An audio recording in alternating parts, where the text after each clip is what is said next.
how Def Jam Vendetta became an accidental icon. Oh, by accidental. Def Jam icon is not an icon. That's horrible. They said the Vendetta and the other one, those first two games, classics and hard to find. I still gotta look up, see what those prices are for them. Because even used, they things are worth something. Those games are hard as hell to find. This is Def Jam Vendetta. As far as underrated classics go, the 2003 arcade wrestling game from Acme Corporation and EA is definitely among the top contenders. It was never meant to be that way, though. In fact, the entire concept of the game was pitched by two people who thought it would be terrible.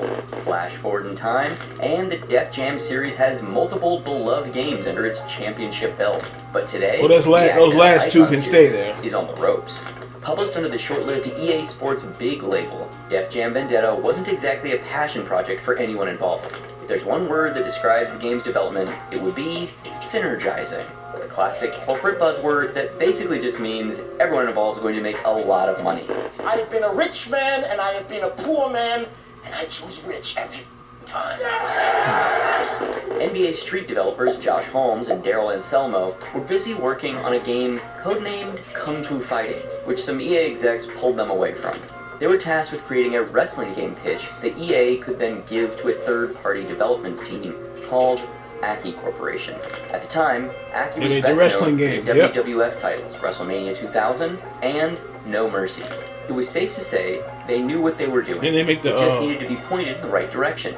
Holmes and Anselmo knocked out the assignment and basically forgot about the whole thing. That is, until a week later when those same executives called them in for a creative brainstorming meeting with Acme.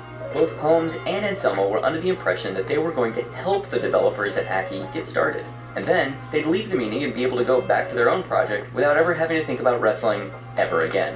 Holmes described the meeting in an interview with OK Player as a typical brainstorming session where no idea is out of bounds. So, being fans of the music genre, Holmes and Anselmo offhandedly pitched the idea of the game being grounded in the world of hip-hop.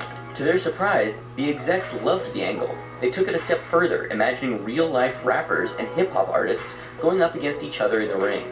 And they quickly went to work calling their buddies over at Def Jam Records to make it happen. Luckily, Def Jam's president Kevin Liles was already in the market for some kind of video game crossover.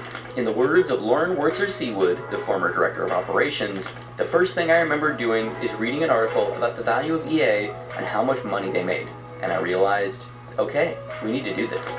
And with that, the concept for Def Jam Vendetta was approved without any thought towards the logistics of actually making this thing happen. Both EA and Def Jam Recordings were seeing dollar signs, so that's all that mattered. Remember when this first came out, back when they had the game guides and all that kind of stuff. Remember having I think they had one for Vendetta and one for Fight for New York. Remember when this first came out, boy? Because back then I was still into the fighting. This was PS2, so I was still into the fighting games. And I think after this and the Capcom versus SNK stuff, fighting game, I was getting getting tired of fighting game stuff. And then when Uncharted came out, that was it. And he's like, you never turn back again. According to Holmes, those first two Def Jam meeting feeling terrible for the development team at Acme. Combining hip-hop music and culture with arcade-style wrestling, and using the actual likenesses of famous rappers to do it, to them, it seemed like an impossible idea that they had unintentionally implanted in the heads of their bosses. But hey, at least they didn't have to make the game, right? I would describe the game as Fight Club meets hip-hop. Yeah. About 3 days later, Holmes and Anselmo got a call. They were going to be working on Def Jam Vendetta. Holmes would take the role of lead designer, and they only had 8 months to complete it. After what we can only assume was a period of intense crunch, Def Jam Vendetta released in April of 2003 to a warm critical reception and impressive sales numbers. According to Next Gen Biz, the game sold around 750,000 copies, putting it just above SSX Tricky in terms of revenue. That's a pretty impressive benchmark, and if you want to learn why, you should definitely check out our video on SSX Tricky.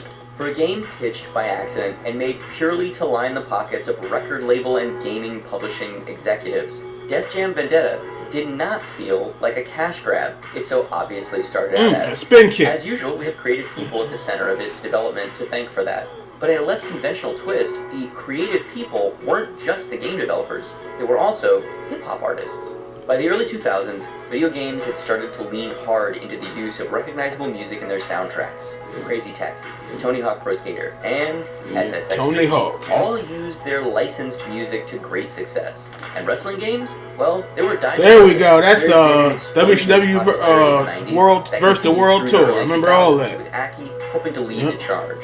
It would have been easy for the devs to shove some licensed song into Scarface. the game, reskin one of Aki's other wrestling titles with crudely done avatars of famous wrestlers, and call it a day. Given the time frame they were expected to work under, that's honestly all anyone could have expected from them. That's not what happened though. Instead, Def Jam Vendetta's concept was taken seriously, or at least as seriously as you can take a game featuring DMX and Ludacris as pro wrestlers. It was a perfect blend of both substance and pro style. wrestlers. The actual gameplay The game is rough though. a lot Still of rough. surprisingly deep mechanics, a huge array of moves, and a ton of playable characters. Even the story mode was surprisingly competent and unabashedly drenched in hip-hop culture. Some features There's a lot had of been people in left that game, out, too. like several variations on match types and any kind of create a character, but what was there felt polished and fun. Obviously, the biggest draw for Def Jam Vendetta was the artists, and the devs spared no expense when it came time to realizing them in-game. Holmes and the Aki team worked closely with the featured rappers, giving them some level of creative control over what their in-game model would look like and what their signature finishing move would be. There were a total of 12 locations, with each artist getting one to match their specific character. And of course, they all lent their voices to the game as well. This level of attention to detail really made the game what it is. Though the devs had to fight against the looming T for teen rating, Def Jam Vendetta managed to feel authentic because they adhered so closely to the world of the artists and the Now, if culture they made they Def Jam belonged to. Vendetta action Because of that figures, that would have been dedication to rougher than authenticity, rough. Oh, here we go with the ads. authenticity, the intimate involvement of the featured artists, and the top-tier quality of actual gameplay, Def Jam Vendetta became the first mainstream game to successfully blend hip-hop and video games. It synergized the market, just as the executives had hoped it would, introducing players to music that they had not And heard, that Wu-Tang game came hip-hop out fans before this. to games they Come on, might I not don't have know. played. And it was all Maybe done this is more by popular, the I don't extremely know. popular wrestling Or game what am I subgenre. talking about? The They ridiculously should've made fast a turnaround couple of and them. lucrative launch meant that the game was immediately followed up with several sequels and spin-offs. But Vendetta would end up being the only Def Jam game to be published under EA Sports Big. As the label started to wind down, so too did the incredible titles made under the brand. Def Jam Fight for New York was released in 2004 and then was ported to the PSP in 2006. Both versions received similar critical and financial success as the original Def Jam, but it wouldn't last. 2007's Def Jam Icon ended up being a controversial entry into the series, seeing as it wasn't nearly as focused on wrestling and wasn't developed by Aki. In a tale as old as time, the people most equipped to make the sequel were taken off the project so that they could try to work their magic on another IP. And it didn't work.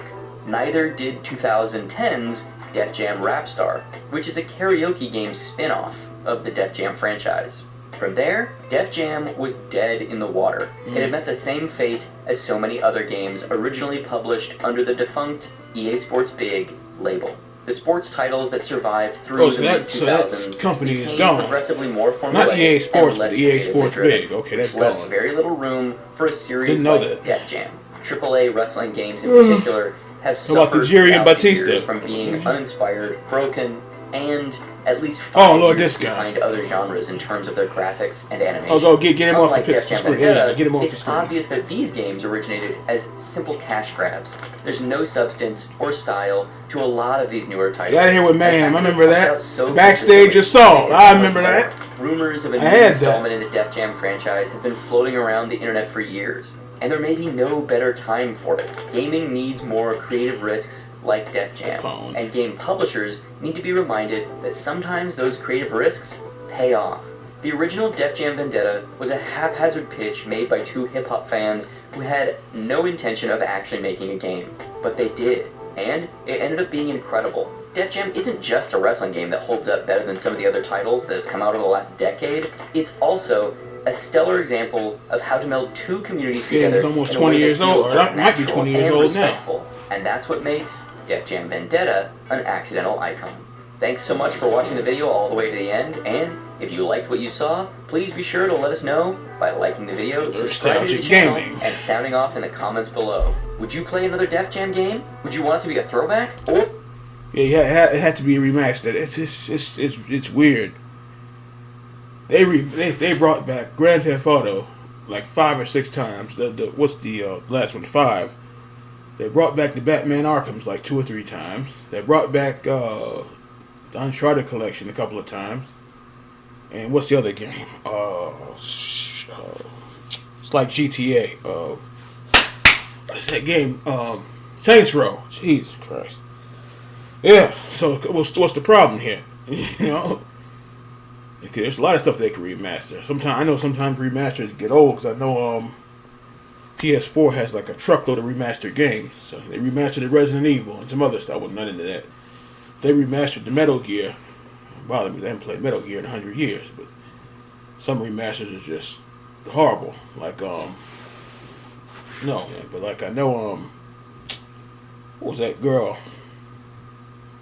with the Soul Spirit Beyond Two Souls? I didn't know that was a remaster. I thought that was new. I think that came out for PS2 or PS3. I didn't know that.